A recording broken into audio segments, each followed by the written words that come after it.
You must try and understand that I was at a dead end, you know.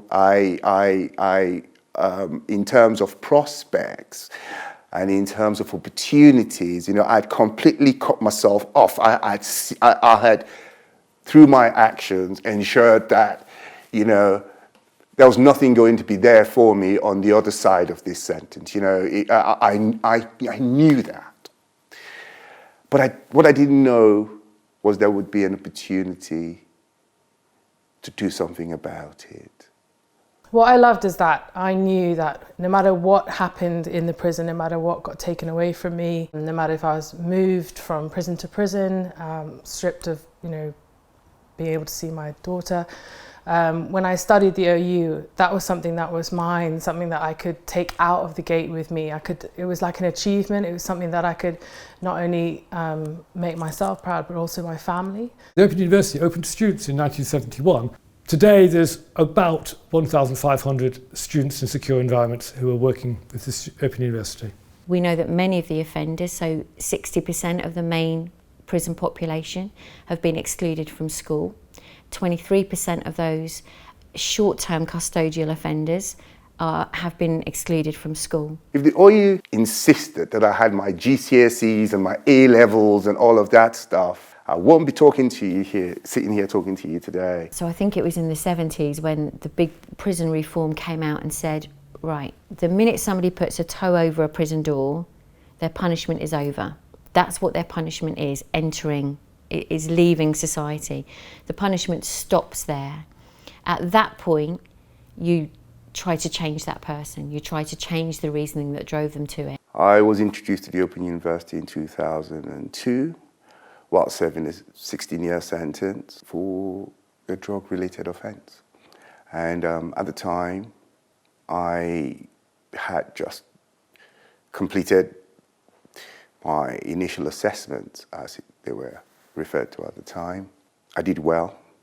That was a bit of a surprise for me because I had left school with no formal qualifications, and education wasn't my thing at the time. Prison is not conducive to studying, no matter what certain newspapers might say about, oh, they've got all the time in the world and they could study away. It's hard. They get moved cells, they have to share cells with people they don't know or don't support them. They get moved from one cell to another. There's a lot usually going on outside prison in terms of parole hearings, court hearings, personal lives. They have to work. A lot of people don't realise that they have a work schedule, so that it's quite hard. And I think anybody who manages to get a degree in prison has really overcome a lot of barriers. Because they have to deal with the cost, the churn, which is the sense that you're always moving on to another prison, and not always do your books follow you. It's the lack of space, the lack of study place, the sense that not all the other prisoners and all the staff are necessarily supportive of your activities as a student. All of those things, and on top of that, the thing they share with many other students, lack of confidence. So success for students inside and outside the prison isn't just a matter of personal redemption, though that's also there, it's a societal gain. So what impresses me is that anybody at all ever gets a degree, but also that we all benefit from it. I think most tutors want to make a difference, and I think the Open University really does make a difference in people's lives. But it's stating the obvious to say that a prisoner's life is not going well. You know, I think we can all agree. If you're in prison, things are not going too well for you. It's also a grim place. They are grim. I mean, I think and boring, repetitive. That's what you have to navigate. You know, prisons are not designed specifically for learning, for education, they're designed for punishment. In some prisons, the staff are not as supportive, so the education staff tend to be really supportive because they get it, they deal directly with the Open Uni, so you know they're there and they take your assignments and they can help you photocopy them to make sure that they get to where they need to go. But sometimes the prison staff don't understand, I guess, how crucial education is to preventing reoffending. They see it as like a soft touch, but this is only a small proportion, but I suppose sometimes that can be really difficult if you come up against the establishment and it's not as supportive as you anticipated. The role of the personal teacher is to provide students with support on-course support through their modules. And I've been very fortunate to have had a tutor throughout for each module I studied with the Open University.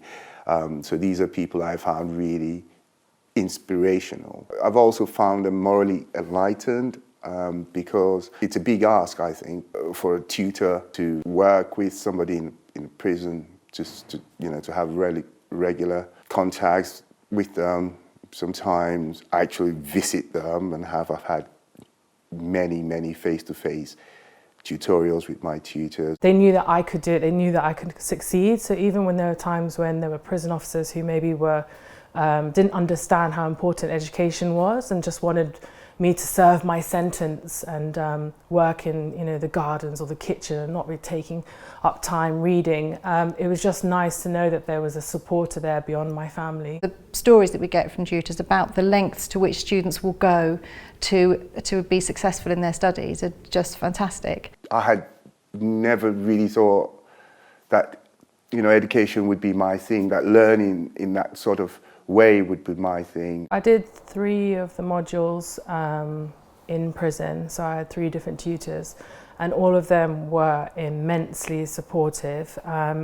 Even sometimes when we would only meet once in the whole time, but they would always offer that we could have phone calls, and they would write such thorough notes. I think when I was at school before and at uni, I never really used to pay attention to the notes that my tutors made, but in prison, this was so vital. I would read it and read it again, because that was your only input, that was your only connection with your teacher. So again, all these points were so important, and they were just incredibly supportive. They weren't judgmental, and that just really helped to set our relationship on a really good footing. When you go into to be a tutor, it's a highlight of their life. So it feels very rewarding. They're treated with respect. I'm not saying that they're not treated with respect, although I suspect that they're not treated with that much respect actually in their daily prison lives.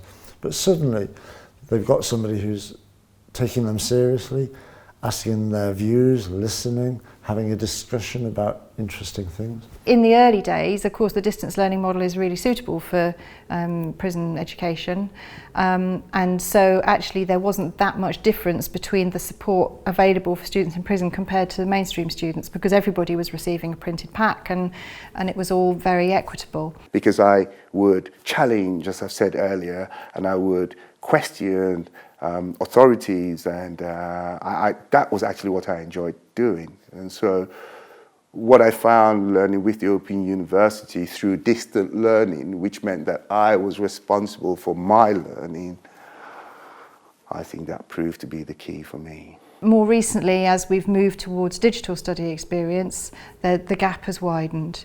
And so although students pay exactly the same fees, whether they're in prison or mainstream, that currently one of my big concerns is the disparity in the provision and the support that's available for students in prison. Our students are amazingly resourceful in terms of how they overcome those barriers, and some people are very creative in what they do to set up similar sort of situations. And the results and the outcomes for our students are absolutely on a par with mainstream students. Things are getting better now because the university is setting up something called a virtual campus, which is an online but a not online version of the teaching materials, but it's still very difficult to get some teaching materials in prisons.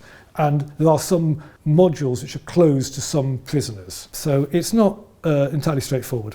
Student loans are only available to people who are within 6 years of their release.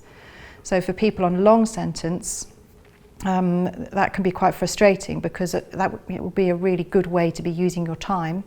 And prior to 2012, student study in prison was government funded, but once the higher tuition fee rates came in and the student loans, then that meant that students in prison had to apply for loans as well.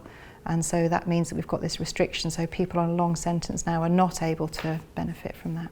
Since being released, I go into other prisons and with the charity I work in, and I'm aware of some prisons where with longer term sentenced prisoners, sometimes they don't even get their materials. So it's sort of been sent by the OU but seems to have gone missing. And again, that can be really disheartening if you're studying, because you're trying your best and yet there are obstacles in the way that are not allowing you to progress. So in those times, I think you just have to be really resilient and write to your tutors, let the OU know, let the SISE team know, and they can do what they can to make sure you get those materials. We know that when people are released from a long sentence, if they have been engaging in OU study, partly they're much less likely to reoffend, but also their employability and their employment prospects are much higher if they have a degree.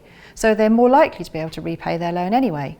And nearly everybody in prison will be released at some point, and you want people to be able to do something constructive when they're released. So even if they've got 16 years left to serve, I would still argue that's a good investment, because in the long term they're much less likely to reoffend and they're much more likely to be in a good job. What you want to be doing is talking about things outside of the prison, your family, things that matter, and the OU allowed you to do that, because whether you were reading something or you were watching a DVD or you were reading comments back from your tutor or having a tutorial over the phone, you were able to immerse yourself in something beyond the gates, and it was so empowering and almost became like a sense of freedom when I was studying, which I never imagined that I would feel. I just thought, oh God, you know, I've got to get through this, I've got to get to the end, it's going to be really tough. But actually it was something that helped me get through my sentence.